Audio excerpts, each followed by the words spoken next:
সংযমের মাস রমজানের শুরুর দিনগুলোতে ঊর্ধ্বগতি থাকলেও আবারও স্বাভাবিক ধারায় ফিরছে নিত্যপণ্যের বাজার। সরবরাহ বাড়ায় কমে এসেছে সব ধরনের সবজির দাম। বিক্রি হচ্ছে 40 থেকে 60 টাকায়। এছাড়া কমেছে শসা, লেবু, বেগুন ও কাঁচামরিচের দাম। ধরেন আমদানি যত বেশি হবে এতে মালের দামটা কম থাকবে।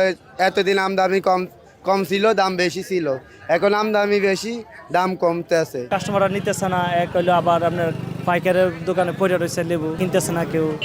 এই আর না, এটা অনেক দাম দিয়ে কিনছি, এখন কমে বেচতেছি, লস করে বিক্রি করতেছি। এখন বড় রসুনটা বেচতেছি 220 টাকা, আর দেশি রসুনটা বেচতেছি 100 টাকা, আর পেঁয়াজ পাল্লা বেচতেছি 250 টাকা। আমিষের বাজারে এখনও অস্বস্তি রয়ে গেছে। রমজানের আগে প্রতি কেজি 160 থেকে 170 টাকায় বিক্রি হওয়া ব্রয়লার মুরগি এখন বিক্রি হচ্ছে 200 থেকে 220 টাকায়। সোনালী মুরগির দাম বেড়ে দাঁড়িয়েছে 320 থেকে 350 টাকায়। গরু ও খাসির মাংস বিক্রি হচ্ছে আগের চেয়ে 20 থেকে 50 টাকা বাড়তি দামে। মাছের বাজারেও নেই স্বস্তির খবর। সোনালি 300 টাকা 320 টাকা বেচছি। ব্রয়লার মুরগি আজকে বেচতেছি আমরা 190 টাকা। লেয়ার মুরগিটা আপনার বেচতেছি 290 টাকা। আশা করি আপনার আগামী সপ্তাহ রেট কমে দেবো। রমজানের আগে 800 780 টাকা বেচছি, এখন 80 টাকা লেখা রাখছি।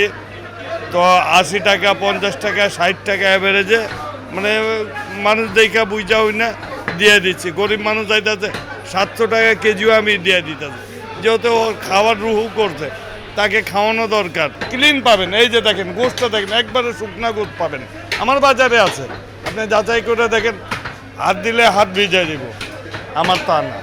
আগে আমরা 780 করে কিনতাম, এখনও 780, যে আমি এখন নিলাম 5 কেজি, মানে দাম বাড়ে নাই। রমজান উপলক্ষে যে এর আগে দেখতাম যে মানে অনেক দাম বেড়ে যেত, এইবারে এটা কম।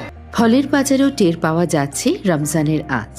মালটা বিক্রি হচ্ছে 300 থেকে 340 টাকায়, আপেল 300 থেকে 400 টাকা। দেশি ফলের মধ্যে কলার দাম ডজনে বেড়েছে 30 থেকে 50 টাকা, আর খেজুরের বাজার 400 টাকা কেজি থেকে শুরু হয়ে মান ভেদে উঠেছে 700 থেকে 1400 টাকা পর্যন্ত। মালটার কেজি হচ্ছে আপনার 340 টাকা, আর খেজুরের দাম তো অনেক বেশি, মানে সব কিছু মিলে অনেক বেশি। কাঁচামাল দেখেন, আজকে একদম বিঘে, কালকে একদম বিঘে, মানে এটা যত আমদানি হবে তত দাম স্থিতিশীল থাকবে। আমদানি কম হবে, দাম 1 টাকাটা 2 টাকা হবে। রমজানে প্রয়োজনীয় পুষ্টিকর খাবারের চাহিদা যেমন বাড়ছে, তেমনি কিছু পণ্যের দামও দেখা যাচ্ছে ঊর্ধ্বগতি। সাধারণ মানুষের দাবি, বাজারে সরকারি তদারকি আরও জোরদার করা হোক। ন্যায্য মূল্যে প্রয়োজনীয় পণ্য প্রাপ্তির পাশাপাশি অতি মুনাফা লোভী চক্র যেন বাজারে কৃত্রিম সংকট তৈরি করতে না পারে তা নিশ্চিত করার দাবি জানিয়েছে সচেতন মহল।